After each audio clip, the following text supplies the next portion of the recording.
একেটি ভাবনা একেটি স্বপ্নকে লৈ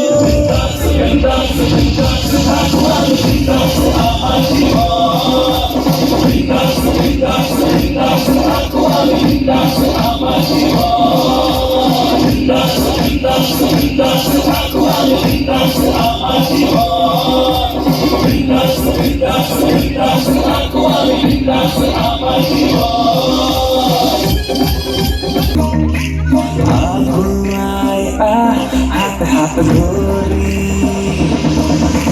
মুখে মুখে প্রতিজনে আছো আমি একেলগে নাই কাৰো সাহস জানক আমাৰ মাজত